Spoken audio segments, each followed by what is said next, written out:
Welcome, students. Today we are going to discuss neocolonialism. The subject of neocolonialism and United Nations, they are closely interlinked. In order to understand the relationships, first in this lecture today, we will see what neocolonialism stands for, how it is practiced, how it is different from the colonial practices of the past. I am Iqbal Rahman. I teach political science here in Aligarh Muslim University. Neocolonialism is the continuation of colonial-like rule by a state over another state. This dynamic usually involves a colonizing state asserting power and control over a formerly colonized state that became independent.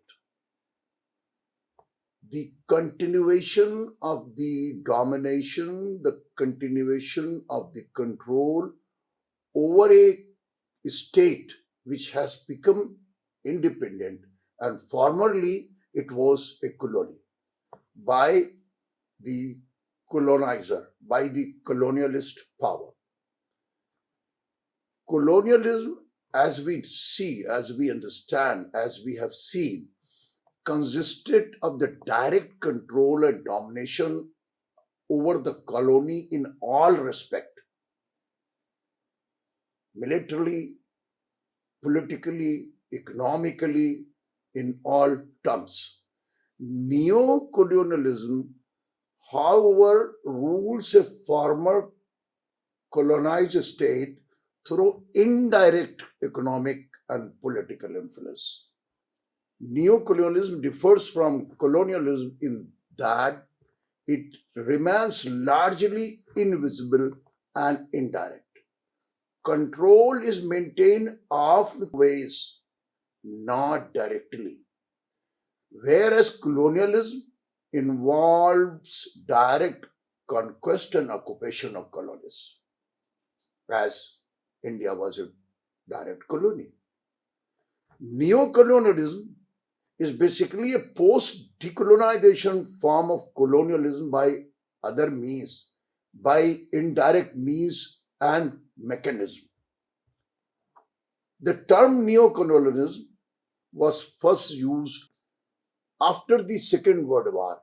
It refers to the continuing dependence of former colonies on their former colonizers.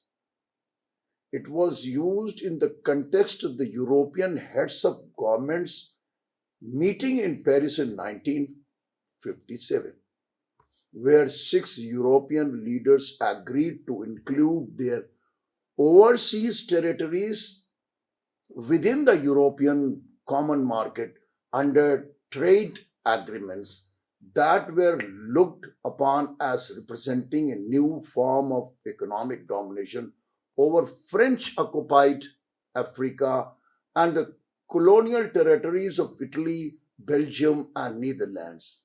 The agreement reached at Paris was codified in the Treaty of Rome of 1957, which established the European Economic Community, the Common European Market. The term was coined, however, by the French philosopher Jean-Paul Sartre in his publication, in his book, Colonialism and Neocolonialism, which was published in 1964. It was first used by Kwame Nkrumah, the president of Ghana, in the context of African countries undergoing decolonization in 1960s. He has also discussed the issue in his book, published in 1965, Neocolonialism, the Last Stage of Imperialism. In this book, he explores the working of international monopoly capitalism in Africa. For him, neocolonialism is insidious and complex, is even more dangerous than the old colonialism, and shows how meaningless political freedom can be without economic independence.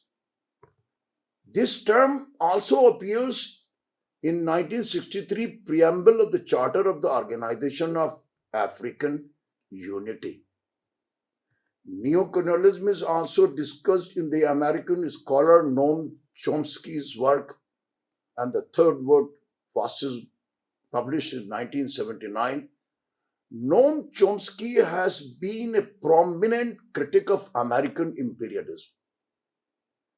He believes that the basic principle of the foreign policy of the United States is the establishment of open societies that are economically and politically controlled by the United States, and where United States-based businesses can prosper. Noam Chomsky argues that United States seeks to suppress any movement within these countries that are not compliant with the US interest, and to ensure that US-friendly governments are placed in order. The meaning of the term, dear student, was broadened to apply more generally to places where the power of developed countries was used to produce a colonial-like exploitation. For example, in Latin America, where direct foreign rule had ended in the early 19th century, the term now is widely used to refer to a form of global power in which transnational corporations and global and multinational institutions combine to perpetuate colonial forms of exploitation of developing countries. If a developed country is controlling a developing country by sitting far away, instead of directly ruling the developing country, then it is said that the developed country is practicing neocolonialism. Neocolonialism results in a relationship of dependence, subservience, or financial obligation towards the neocolonialist power. This may result, dear student, in an undue degree of political control, debt obligations, functionally imitating the relationship of traditional colonialism. The essence of neocolonialism is that the state which is subject to it is in theory independent and has all the outward trappings of international sovereignty. In reality, its economic system and its political policy is directed from outside. It theoretically remains independent, legally remains independent, but the sovereignty which the state has achieved through independence, that is subjected to the new colonial practices. The state is not free to decide about its own matters of economy, about its own political questions, and in many other areas. The sovereignty is undermined. Neocolonialism frequently affects all levels of society, creating neo-colonial system that disadvantage local communities. Neocolonialism came to be seen more generally as involving a coordinated effort by formal colonial powers and their developed countries to block growth in developing countries and retain them as source of cheap raw materials and cheap labor. This effort, dear student, was seen as closely associated with the United States policy known as Truman Doctrine. This doesn't mean that this policy ended right there. It continued, and it continues even today. Under that policy, the United States government offered large scale amounts of money to any government prepared to accept US protection from communism. That enabled the United States to extend its sphere of influence and in some cases to place foreign governments under its control. The United States and other developed countries also ensured the subordination of the developing countries by interfering in conflicts and helping in other ways to install regimes that were willing to act for the benefit of foreign companies and against their own country's interest. The neocolonialism, dear student, is a form of colonialism whereby the developing states, they are not fully independent in practical sense when it comes to the question of using that sovereignty, and particularly in the area of economy, the state sovereignty is largely the sufferer. State is not in a position to decide about its own economic policies. The multinational corporations, the developed nations sitting outside from the other states, they decide, they control, and the formerly colonized developing nations, they are not in a position to stop this kind of the exploitation, which is more serious than actually which was there at the time of the direct control of these colonies. We will see that how the neo-colonialism is practiced. How does it operates? While neo-colonialism may be practiced in different ways, here the purpose is to give you a picture that would not include every aspect, that how this is done by the developed nations, how they exploit the developing nations. Its overall effect is to maintain control and domination over other nations. This is what is meant by neo-colonialism, the domination and control over the developing nations by developed nations. And how this domination and control is maintained, how the neo-colonialism is operated, it is practiced. We will see through some examples that how it is being done. Economic dependency, exploitation, this is one way of neo-colonialism. Loans, aid packages, and investment are used by the developed countries to maintain economic dependency in developing nations.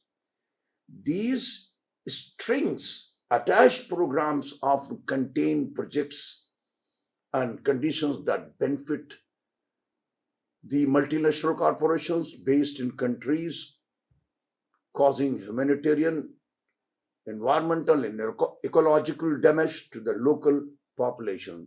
These result in unsustainable development and perpetual underdevelopment. This cycle of borrowing and investment increases a nation's debt burden, weakens a country's ability to act independently, and leaves it vulnerable to further external exploitation and influences. This helps control the local markets and prices and exploiting of the local peoples. This economic dependency is further enforced when powerful companies, multinational corporations from developed countries establish their business in developing nations using their economic clout to subvert local labor laws or environmental regulations. This unfair exploitation of developing nations not only stifles progress but further reinforces systems inequality. This strengthens the ongoing cycle of poverty and underdevelopment within developing countries. The other mechanism, the other way of practicing of neocolonialism is unfair trade agreements. Developed countries often create trade agreements in a way that promote the interest of their corporations while limiting the economic growth of the developing countries, undermining local industries, exploiting cheap labor and natural resources of these nations while maximizing the profits of MNCs located in their respective countries.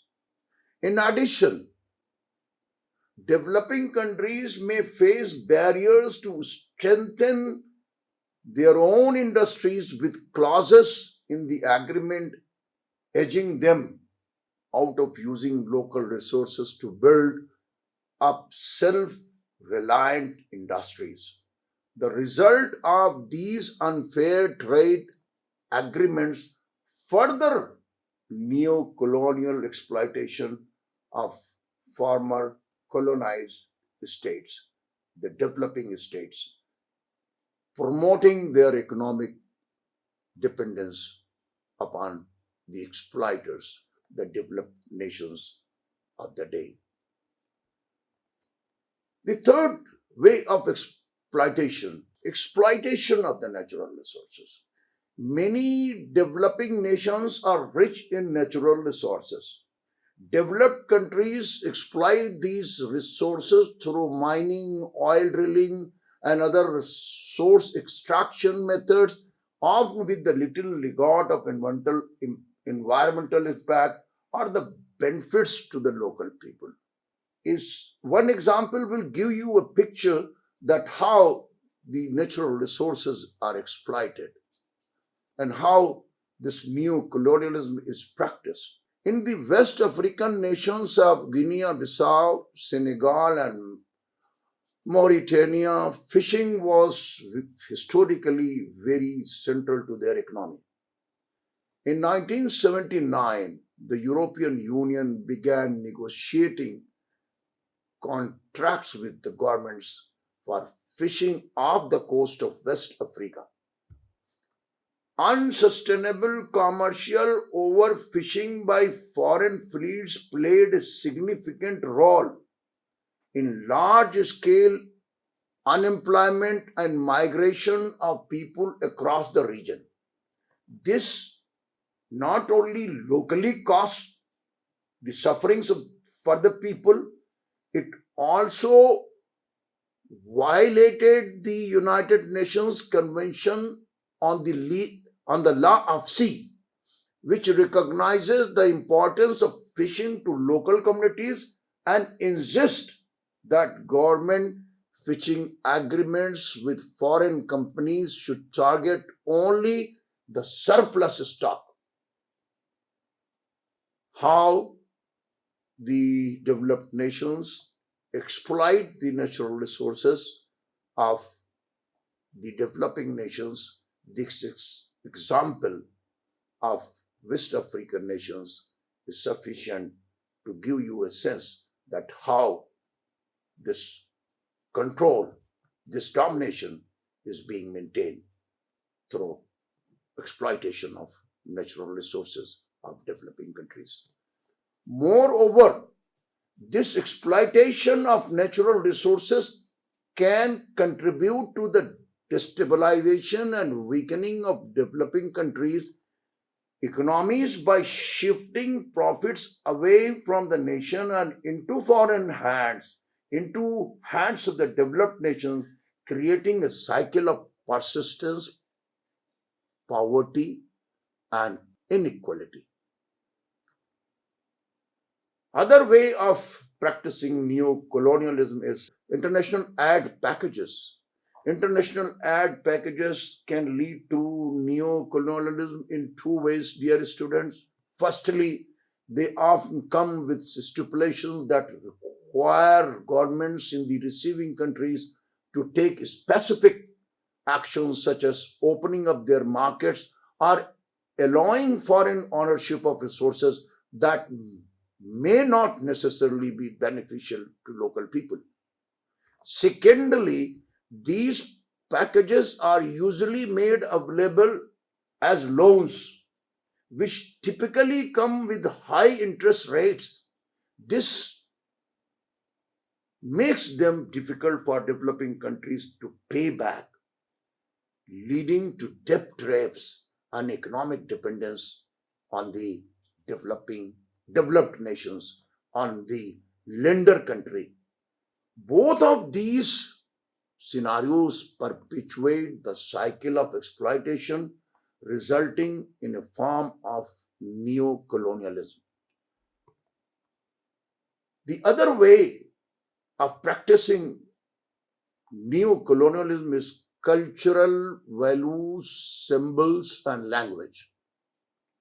Neo-colonialism is also implies a more sophisticated power structure in which cultural values, symbols, and language are used to maintain domination. For instance, Western media and entertainment, as well as educational institutions, may be imposed on less developed countries with the intention of creating a sense of dependence on their former colonial masters upon developed nations. This creates an unequal relationship between nations where one is clearly advantaged over the others.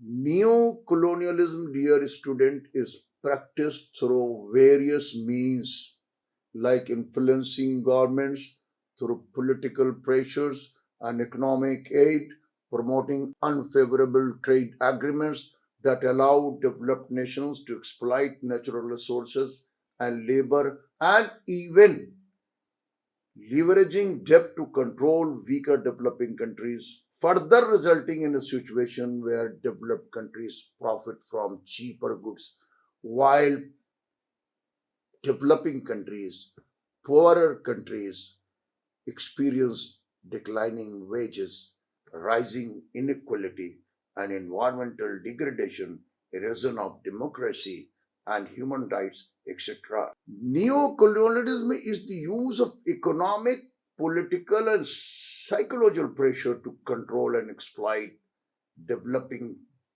countries while maintaining the of national security. National sovereignty. Developed nations have been exploiting developing nations through these processes, which has led to dependency and exploitation by developed nations. The traditional colonial practices focused on exploiting resources such as land and minerals. Neo-colonial forms of exploitation at any level may take place at any level, from corporate exploitation of labor to political manipulation of governments. This is more dangerous in consequences than the direct method of control of the former colonies. Neo-colonialism and United Nations.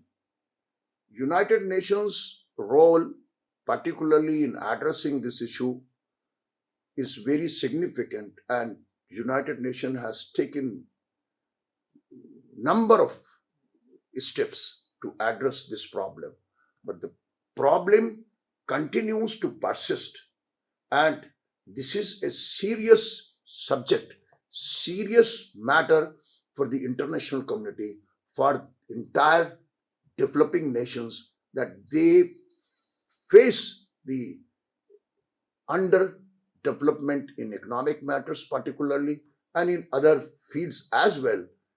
It is not because that it they they have contributed to this underdevelopment.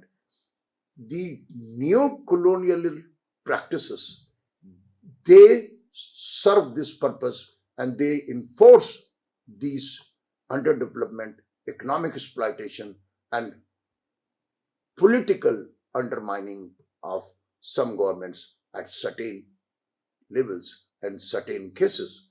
So this issue is a serious issue, and today we, in this lecture, had discussed what the new colonialism stands for, how it is practices, and how it has taken the shape. And in the next lecture, we will see how United Nations has created a mechanism to deal with situations, what kind of the arrangements it has made, what resolutions it has adopted, whether those resolutions adopted by it, they have been successful in any context, in any manner, to resolve this serious issue of economic exploitation, economic underdevelopment of the majority of the global south, which is which is famously referred these days as the global south. So today I stop here. Thank you.